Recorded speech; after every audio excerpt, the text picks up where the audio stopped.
হযরত ওমর ডাক দিয়ে বলেন, নারী গভীর রাত্রিতে কোরআনের বিরুদ্ধে কণ্ঠ দিয়েছি, ছাড়ি দরজা খুলে দেয় একদম শাস্তি দেওয়ার জন্য বিজলির গতিতে চলে এসেছে খলিফা ওমরের তরবারি। মেয়েটি চিন্তা করলো, সর্বনাশ, আমার বাড়ির সামনে দাঁড়িয়ে আছেন যিনি, অর্থ পৃথিবীর প্রেসিডেন্ট তিনি। ওমর সাধারণ ওমর না, ওমর বিচার করার সময় ঘুষও নেয় না, আত্মীয়তার চেহারা দেখে ওমর বিচার করে না। ওই ওমর সে ওমর নিজের হাতে নিজের সন্তানের মৃত্যুদণ্ড কার্যকর করেছিল। অতএব আমাকে খুব ঠান্ডা মাথায় কাজ করতে হবে। এখন যদি আমি দরজা খুলে যাই, ওমরের শাস্তির হাত থেকে আমাকে পৃথিবীর কেউ রক্ষা করতে পারবে না।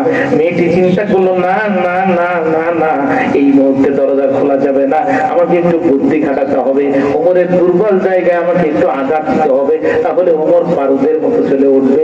মদিনার প্রেসিডেন্ট ওমর রাসূলের সাহাবী কোনো জায়গায় দুর্বল না, জীবনে তার আর কোনো দুর্বলতা নাই। ওমরের দুর্বলতা শুধু একটি জায়গায়, সেটা হচ্ছে আল্লাহর কোরআন। আল্লাহর কোরআন যখন বলা হয়, ওমর সাথে সাথে মাথা নিচে করে দেয়। অতএব কোরআন দিয়ে যদি তর্ক করতে পারি, তাহলে হয়তো একটু সময় পাবো, সকাল হয়ে যাবে, যা আছে কপালে হবে কাল সকালে। মেয়েটা কণ্ঠ নরম করে দিয়ে ডাক দিয়ে বলে, সেনাপতি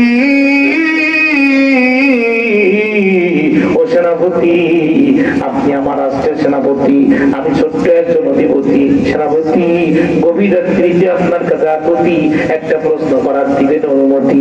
হযরত ওমর ডাক দিয়ে বলে, রে মেয়ে, গভীর রাত্রিতে ভুল করলি, কোরআনের বিরুদ্ধে গান গেয়ে তারপরে আবার বেয়াদবি করলে অনুমতি চেয়ে। মেয়েটি ডাক দিয়ে বলে, রাজা, আপনি আমার দেশের রাজা, আমি সামান্য প্রজা, অপরাধ করেছি তাজা, আপনি আমাকে দিবেন সাজা। ও সেনাপতি, কোন সমস্যা নাই, শুধু একটি প্রশ্ন করার অনুমতি চাই। আর যেটা আমার বললাম, মেয়ে বলতে দেখি তুই কি বলতে চাস? মেয়ে ডাক দিয়ে বলে, খলিফা, তুমিও মুসলমান, আমিও মুসলমান, আমাদের মধ্যকার সব সমস্যার সমাধান দিতে পারে আল কোরআন। সুবহানাল্লাহ বললেন না?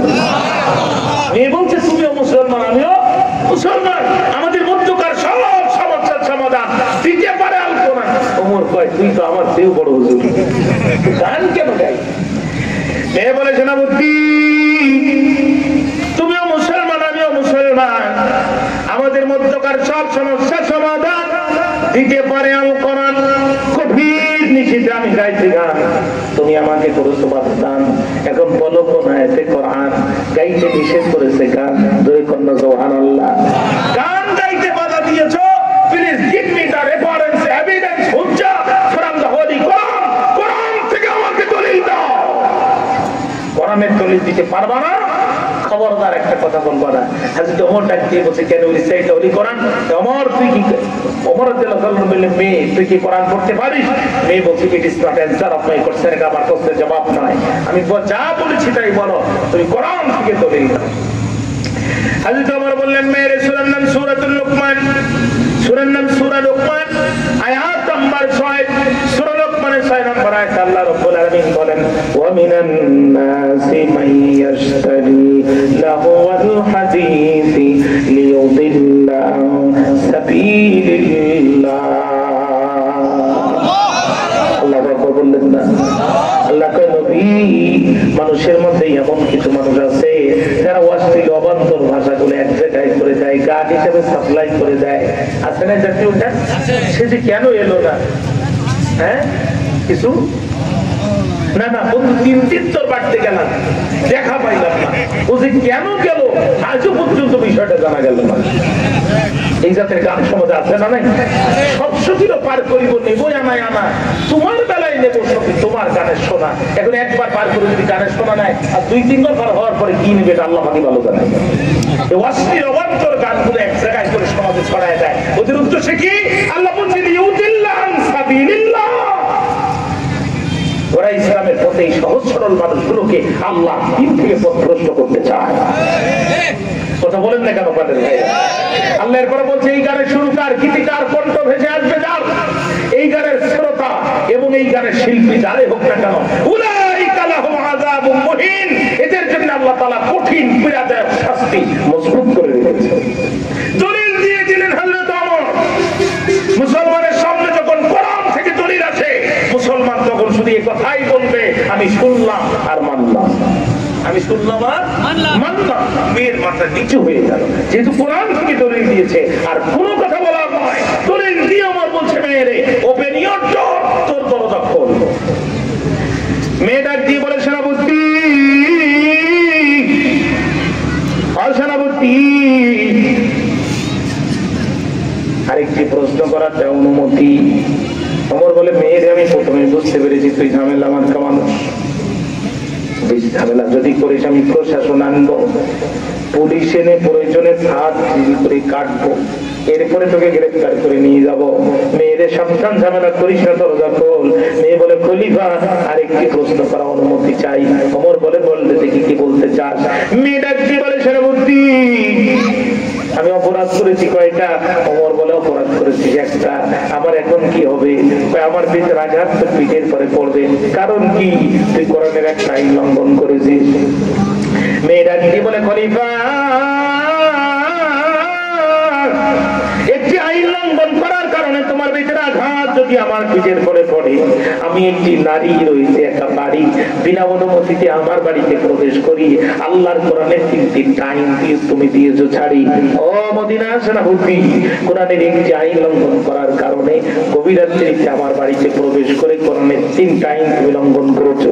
একটা আইন লঙ্ঘন করার কারণে তোমার পিঠের আঘাত যদি আমার পিঠের পরে পড়ে, কোরআনের প্রেসিডেন্ট হয়ে 3টা আইন লঙ্ঘন করার কারণে তোমার এখন কি হবে? কে বা তোমার শাস্তি দিবে? ফান্দে পড়ে বগায়। মসজিদটা গেল করতে আসলাম কি, আর এখন হয়ে গেল কি?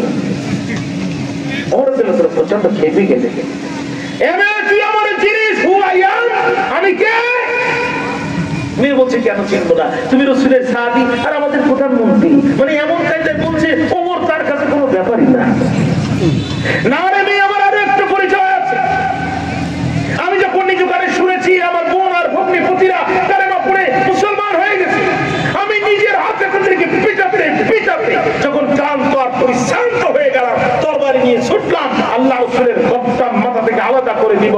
নবীর পাশে গেলাম, রসুলের কণ্ঠ থেকে কোরআন তেলাওয়াত যখন শুনলাম, আমার কলিজা কেঁপে উঠলো। আমার হাতে তরবারি নবীজির কদম মোবারকে পড়ে গেল, আর হাতে হাত রেখে সে যেদিন থেকে রসুলের কাছে কালেমা পড়েছি, ওই দিন থেকে আজ পর্যন্ত আমি নিজে কোরআনের একটি আইন লঙ্ঘন করিনি। আমার সামনে কোরআনের আইনকে লঙ্ঘন করেছে, সাথে সাথে আমার তরবারি তার জবাব দিয়েছে। জানিস তুই কেন রিসাইড দ্য হোলি কোরআন? তুই কোরআন পড়তে পারিস? মূর্খ কথা কর। খুব ধমক। মেয়ে আস্তে আস্তে, তুমি জানো না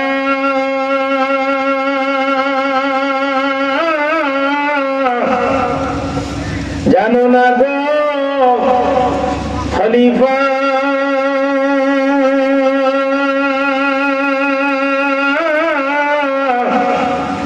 আমি মেয়ে কোরআনের হাফিজা।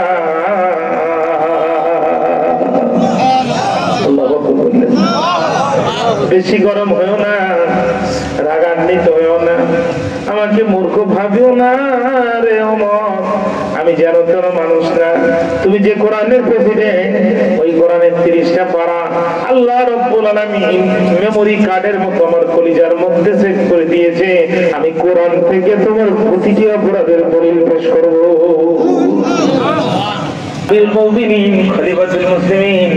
তোমার কাছে আমি একটু জিজ্ঞাসা করতে চাই, ও মদিনার খলিফা ওমর গো, আমার বাড়িতে প্রবেশ করেছিলে যখন বাড়ির সামনের গেট দিয়ে প্রবেশ করেছিলে নাকি পিছনের গেট দিয়ে প্রবেশ করেছিল? তখন ওমর বলে মেয়েরে বাড়ির মেন গেটে তালা লাগছিল, তালা, এই জন্য বাড়ির পিছন দিক থেকে প্রবেশ করেছিলাম।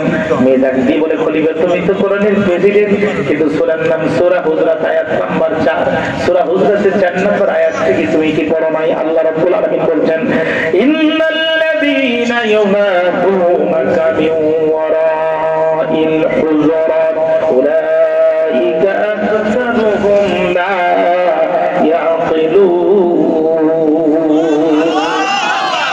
অভিজ্ঞ মানুষের মধ্যে কিছু মানুষ আছে নিশ্চয়ই যারা পিছন প্রাচীরের পিছন দিক থেকে আপনাকে আহ্বান করে, এদের অধিকাংশই নির্বোধ।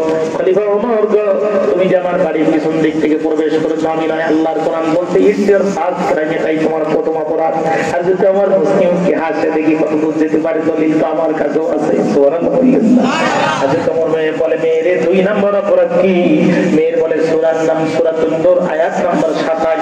সূরা নূরের 27 নম্বর আয়াতে যেতে হবে। আল্লাহ বলছেন, ইয়া আইয়ুহাল্লাযীনা আমানু লা তাদখুলু বুয়ুতান গায়রা বুয়ুতিকুম হাত্তা তাস্তানিসু ওয়া তুসাল্লিমু আলা আহলিহা। এই ইমানদারেরা একজনের গৃহ থেকে আর একজনের গৃহে প্রবেশ করবে না অতক্ষণ, অনুমতি পাবে না ততক্ষণ। অর্থাৎ করে মুসলিম যদি কোন মুসলিমের বাড়িতে প্রবেশ করতে চায়, কমসে কম 2টা জিনিস তাকে ফলো করতে হবে, 2টা জিনিস মানতে হবে। 1 নাম্বার, বাড়িতে প্রবেশের আগে অনুমতি নিতে হবে। 2 নাম্বার, শুধু অনুমতি নিতে হবে না, মুসাল্লিমু আলা আহলিহা, পরিবার পরিজনের উপরে সালাম দিতে হবে। প্রথম নাম্বার হচ্ছে অনুমতি। জানতে চাই যুবক ছেলেরা যখন ভাবিদের ঘরে ঢোকে অনুমতি কি নেয়? বরং একটা পাম দিয়ে ঢুকে যায়। ভাবি তোমার দেখলে মনে হয় এখন বিয়েই হয় নাই, বিয়ে হয় নাই, তোর ভাবি হইলো কেমনে? আর ওর যে ভাই আছে দূর থেকে শোনে আর আহারে বউ আমার আসলেই সুন্দরী। তারা হলে মানুষ কি এমনি প্রশংসা করে? নাউযুবিল্লাহ বললেন না? আল্লাহ কয়, কোন মুমিন যদি মুমিনের বাড়িতে প্রবেশ করে, 2টা শর্ত। 1 নাম্বার হচ্ছে অনুমতি ছাড়া প্রবেশ করা। 2 নাম্বার, শুধু অনুমতি নিতে হবে না, তুসাল্লিমু আলা আহলিহা, ওই পরিবারকে সালাম দিতে হবে। করে কোন কথা ঠিক কি না? বলে না রে, মেয়ে সালাম দেয় নাই। মেয়ে বলে, সেনাপতি মনে কিছু নিয়ে না, এটা তোমার 3 নম্বর অপরাধ। এখন তোমার কি হবে? কবর মনে মনে মুস্কি মুস্কি হাসে আর মনে মনে কয়, ওস্তাদের মার শেষ রাত্রে, ওস্তাদের মার এ মেয়ে তোর কি দলিল দেওয়া শেষ? মেয়ে বলে, হ্যাঁ দলিল দেওয়া শেষ। অমর কয়, এবার আমার দলিল নেই।